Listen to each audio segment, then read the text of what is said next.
welcome you to our YouTube channel PNJ Legal. We are 12-year-old law firm. On this YouTube channel, we are bringing lot of the complex legal topics to you. We are also presenting lot of business opportunities for the entrepreneurs to get ventured into. So, in the current video, we are going to talk about RERA registrations, its various characteristics and registration extensions. So, first of all, we need to understand what exactly RERA is. RERA stands for Real Estate Regulatory Authority, which was brought into action in the whole country by Real Estate Regulations and Development Act 2016. By this act, a state-level regulatory authority, that is, the RERA, is to be set up for making the registration process in the real estate sector simpler and to improve its functioning. Now, if we talk about the objects of RERA, they are manifold. It aims to bring about higher levels of transparency to the real estate management system, thus creating a uniform regulatory environment and also helping the smooth flow of information between the agent and the buyer. It also creates a dispute resolution mechanism and set up accountability standards. Now, the question arises that who needs to apply for RERA registrations? To understand this, we divide into four categories. Firstly, all those whose agents who work for commercial and residential projects have to register. Then, every commercial and residential project whose area is greater than 500 square meters or which has more than 8 apartments per unit need to apply. This gives a put to small scale real estate agents. This brings us to the point that even the local promoters of small projects need to apply for it. Also, the incomplete project need to be applied for registration under this act. Now, if we have discussed the question of who needs to apply for the registration, we must also answer the question as to who is not required to apply for it. So, firstly, it would be those projects who have already been completed before the commencement of the act and whose completion certificate is present with the promoter. Then, those projects whose area is lesser than 500 square meters or those with lesser than 8 units per apartment would not come under this act. Also, if there is a renovation project going on for which no advertising is required, so it not come under this act. Now, there are certain documents which will be required by the authorities during registration. These include a copy of the PAN card, project ownership documents, details of engineers and architects involved in the project, audited income tax returns for the past 3 years, Aadhaar card of the promoter, and other documents are listed here as demanded by authorities. So now, we need to understand that there is a procedure which is needed to be used for making a RERA application. It involves firstly, approving of the sale and allotment documents by the promoters themselves. Nextly, you need to get a title search report for your land and obtain the mandatory permissions and NOCs from the respective government authorities. Then, you need to have obtained all the above mentioned documents from all respective sources.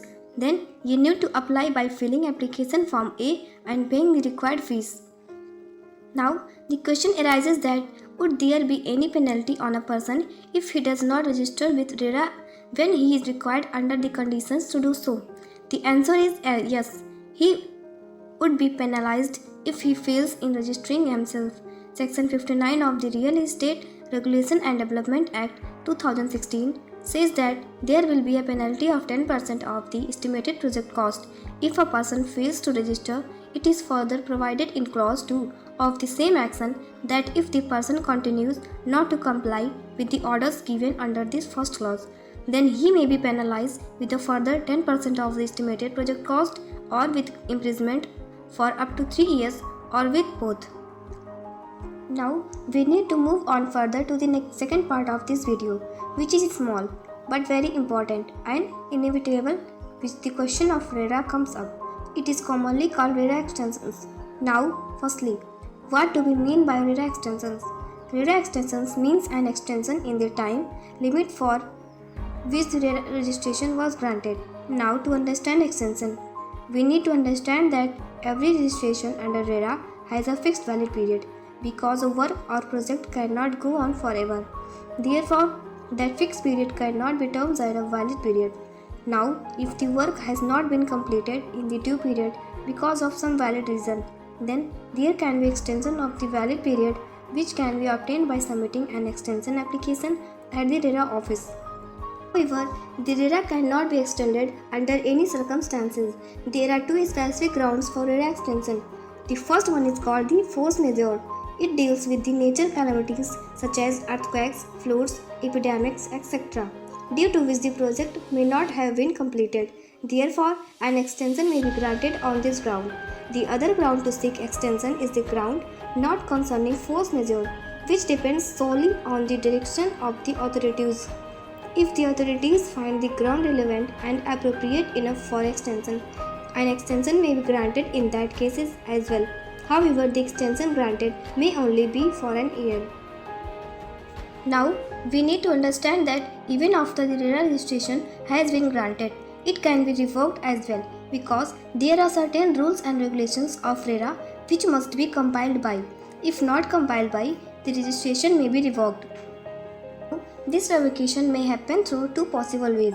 Firstly, it may happen after a complaint of non-compliance by a person to the authority, or secondly, it may also be done on suo motu basis by the authority itself.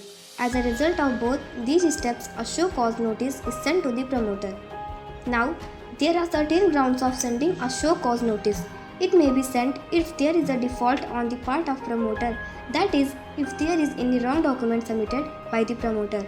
Secondly, it may also be sent if the promoter violates the terms and conditions of the RERA. Lastly, if the promoter is found to be induced in any fraudulent activities or any malpractices, then the promoter can be held liable and show cause notice may be sent to the promoter in that case. To include, we can say that the RERA Act and regulations have made a huge impact on the real estate sector in India.